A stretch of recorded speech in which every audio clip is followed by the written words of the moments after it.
Paul, you're right about the plates on the boiler and the clock. They have been sabotaged, and I think I know who did it. They have something to do with Jeremy's episodes and how he seems to disappear at night. Right now, it's important that you keep an eye out for any of the pieces. I want to find out if I can repair the plates. Let me know if you find any of them. Lottie. Tell Lottie to take a look at the well in the...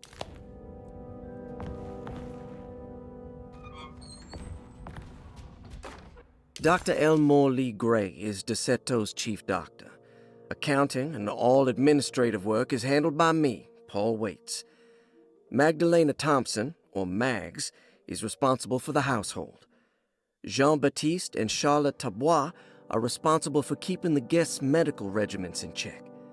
Finally, Jack Chance is our gardener, who can occasionally be seen in the conservatory, but is for the most part busy outside. There are currently 6 guests at Desetto. Malcolm McCarthy and Ruth Tallant reside on the first floor. Jeremy Hartwood, Elisabetta Perosi, Grace Saunders, and of course Cassandra Beauregard live on the second floor.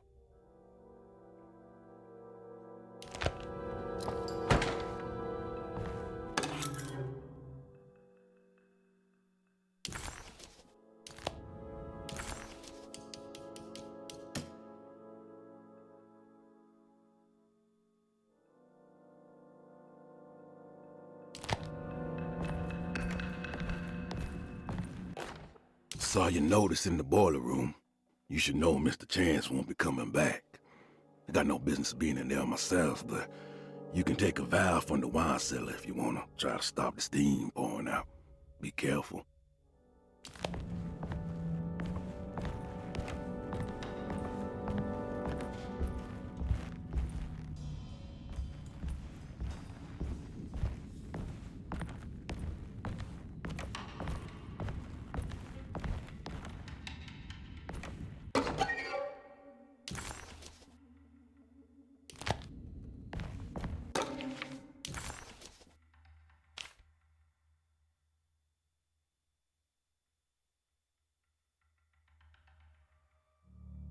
Cassandra Beauregard, the beloved author. Very exciting, isn't it? What do you want to put down for reason for admission? What her agent told us. Cassandra suffers from writer's block and needs to finish her moving picture script before the end of June. Mr. Chardot suggests Cassandra's heavy use of barbiturates is holding her back and risks ruining her career. And how should we summarize her personal history? Let's keep it short.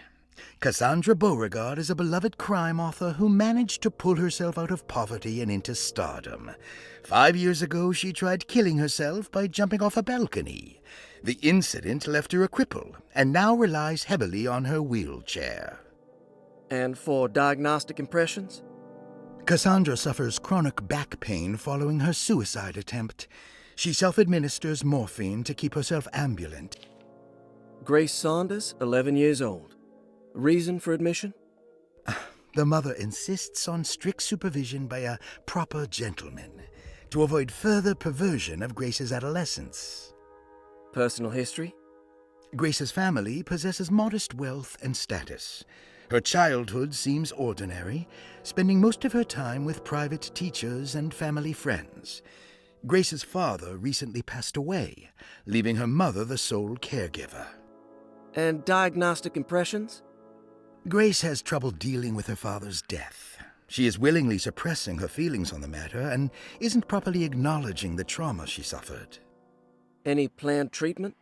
Grace needs nothing out of the ordinary. She simply needs Malcolm McCarthy, 54 years of age. Reason for admission? McCarthy admitted himself to Desetto, stating simply that he needs some damn rest. And personal history? McCarthy claims he used to work as a lawyer in Baton Rouge, but says he can't go into details because of some legal dispute. His background remains largely a mystery, except for the occasional clue that he drops in conversation. Huh. And diagnostic impressions? McCarthy is an anxious man and an alcoholic. He often tells half-truths due to some deep-seated inability to trust other people. And how will you treat... Elisabetta Perosi, 33 years old? What should I put down as reason for admission? Well, Perosi broke into Derceto and was found wandering the grand parlor. She was confused and suffered partial amnesia. She insisted she belonged here and offered to pay for her stay. Right. What do you make of her story? Perosi claims to have been a member of the Astarte artist colony some 20 years ago, a claim that seems contrafactual due to her young age. She looks to be and even thinks she is 33 years of age. That would make her a child at the time. It seems fair to say that Perosi's story is untrue, deliberately so or not. Diagnostic impressions? Do you have anything? Perosi's story is peculiar because she retracted her story about the artist colony. She no longer claims to be the same person as Elisabetta Perosi. However, my staff's research... Ruth Talon, 29 years of age. Reason for admission? Ruth's father wishes that his daughter be removed from New Orleans nightlife for the foreseeable future. He fears that her overly free spirit is tarnishing the family's reputation. Sounds simple enough. Personal history? Ruth comes from considerable wealth. Her family owns several hotels and restaurants. Unlike the rest of the family, her sense of adventure has taken her around the world, including France during the Great War as a photojournalist. The last decade, she has provoked many rumors of being a debauched flapper, bordering on nymphomania. And diagnostic impressions? Despite her father's frivolous reasons for her to be admitted, Ruth does seem to provide an interesting case. She is refreshingly open and doesn't shy away from talking about her life during the war or her continuous celebration after returning to the States. She is admittedly a sexual deviant and feels no remorse. And her treatment plan? Simply staying at Derceto should do wonders for Ruth. If not, at least for her family's reputation. Ruth doesn't need to change. Looks like all the patients are accounted for, except for Jeremy. There's no way I can get into this thing. Better leave it alone.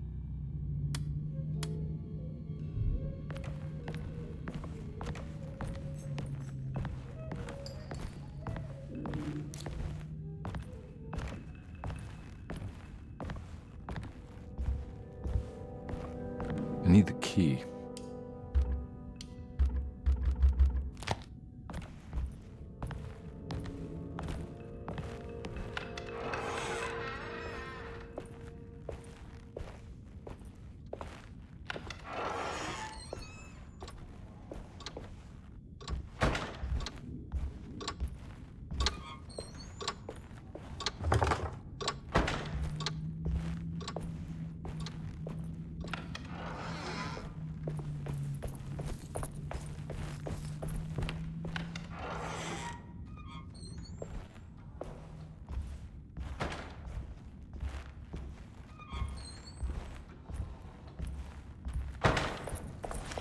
I'm not gonna walk out of this now. I need to help Emily save her uncle.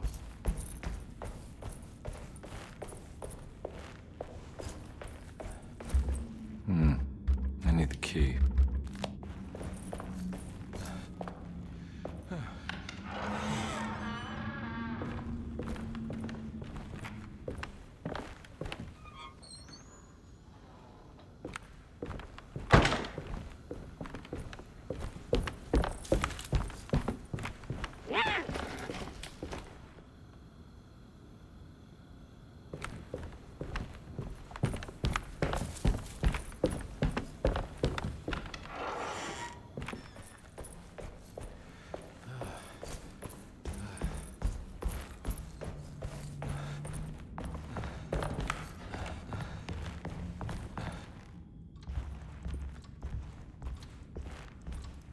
Oh.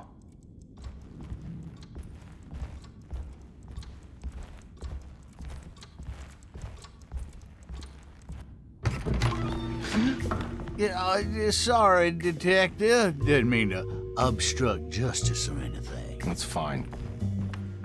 You know, I'm kind of busy with my own case of a missing person. I was wondering if you've seen Grace, girl about yay high? I can't say that I have. Why are you asking? Well, I'm looking for her. Is she in trouble? No. She's just hiding somewhere. But we can't have a rascal like that running around unchecked. At a time like this, you understand? Well, I haven't seen her. Well, let me know if you find her. I'll be around. I'll keep an eye out for your man, Jeremy. You scratch my back, detective, and I'll scratch yours.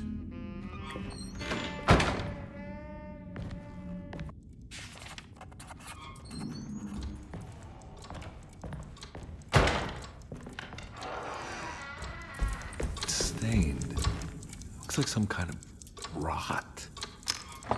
This must be the clock that Jeremy wrote about in the Commonplace book. Huh. Looks like the plate that held the talisman in the seance room. But it's broken and missing some pieces. I need the key.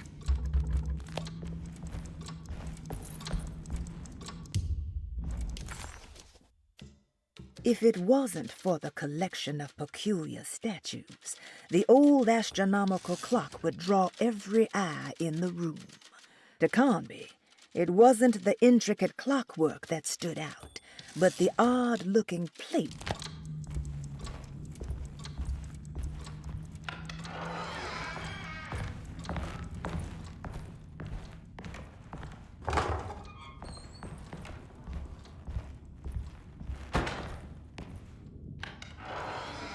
Looks like everything's back to normal here.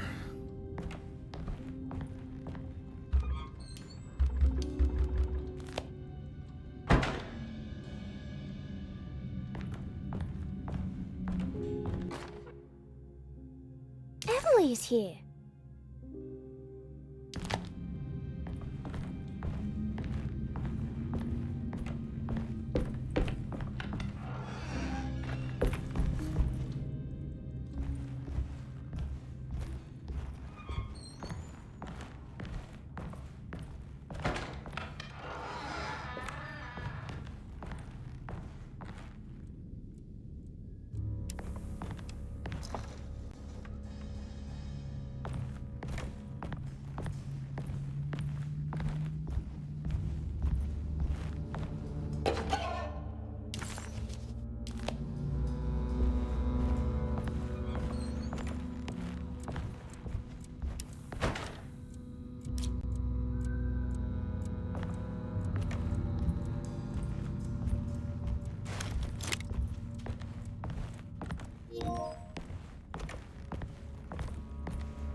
Huh.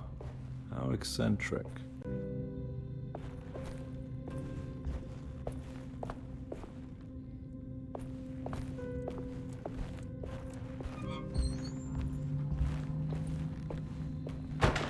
What are these symbols? Looks like alchemy or star constellations.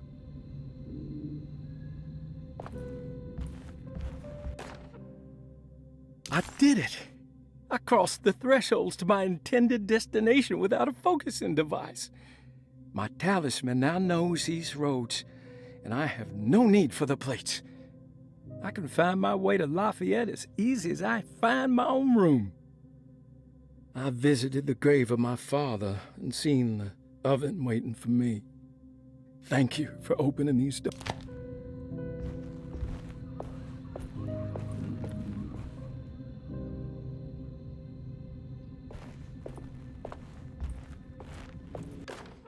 Will I need to remember how to get them out again? They are locked up for good reason. I am sure she is still able to whisper the answer in the ears of the wrong people. But not for long. I will see her burned soon enough. That black goat will be sacrificed to put an end to it all. Then it will all be over. No more Derceto, and sadly, no Astarte. Those good pirates of Pontchartrain. May you still sail the lake, until you find the shores of Hali.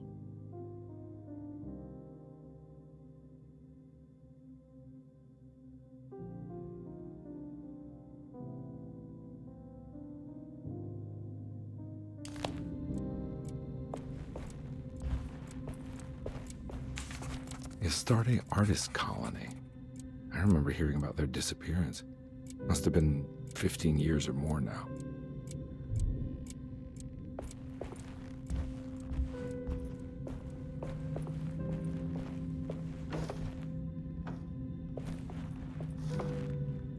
These paintings got some grim-looking rot on them.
Got it.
What happened? Everything's normal again? Right.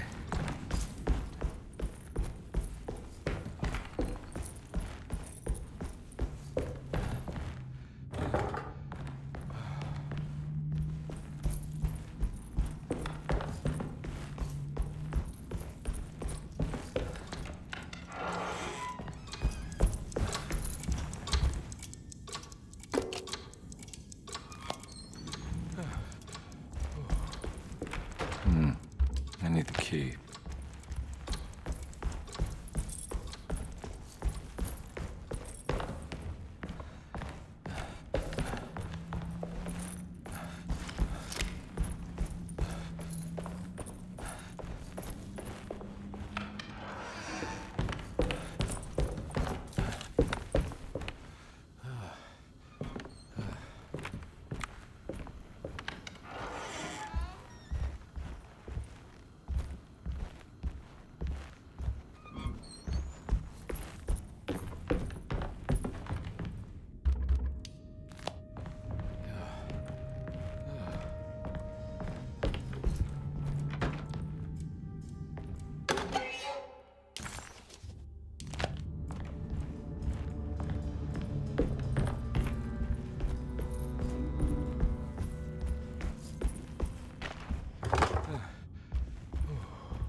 Lost Plantations of Louisiana, Thierry Briclot, 1917. Decerto was a small plantation on the eastern shore of Lake Pontchartrain. The land was considered difficult for industry and was sold for only $30 to Elijah Pickford in 1818. Pickford employed hundreds of workers from nearby New Orleans to clear the woods and build a small plantation mansion facing the lake with a striking Greek Revival temple facade. Decerto kept a modest production of Perique tobacco and indigo that persisted up till the Civil War. During the antebellum era, Decerto was the source of many rumors concerning voodoo and witchcraft. People who traveled the lake reported seeing people dance at night in front of bonfires, bleating and wailing. On June 17, 1862, Captain J.W. Norton of the Union Army recounts leading a raiding party from ships anchored in Lake Pontchartrain in order to seize control of Decerto and free the slaves working there. The captain was surprised to find the workers fighting back with unprecedented zeal. Norton's account describes these men and women as enraged with fanaticism. Pickford reportedly tried to placate the raiders, but was shot in the confusion. Captain Norton left the mansion burning and retreated to his ships with his men. Decerto was left in ruins for several decades. The ownership of the land was long disputed and returned to the Ledoux family in 1901. Several police reports were filed during the following years as the Ledoux tried to get rid of a camp of squatters on their land. The police made several visits to remove the trespassers, but the people kept returning. On November 1, 1907, Inspector Legrasse of the police charged a deadly attack in order to save several children kidnapped by the squatters. Many were killed, and even more were jailed. The following year, Ledoux rebuilt Decerto, incorporating the surviving stone foundation and adding a magnificent wrought iron conservatory. The farmland had been reclaimed by the surrounding woods, so it was no longer profitable to use as a plantation. Instead, the house was turned into an artist's colony. The Astarte Artist Colony was a successful group of artists, including figures such as painter Heinrich Cassel and poet Nora Keith. The group was also known for their beloved Mardi Gras crew called the Pirates of Pontchartrain. On September 29, 1915, a tropical hurricane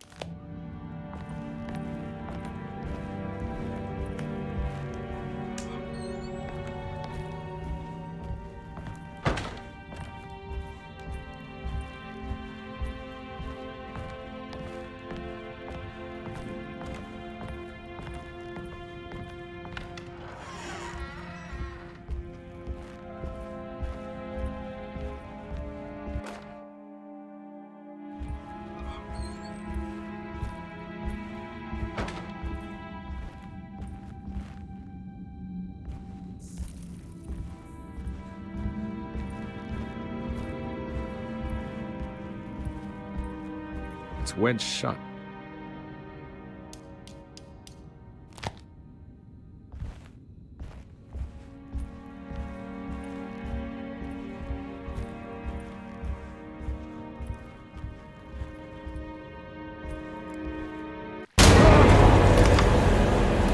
Christ, not again.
What the hell is going on?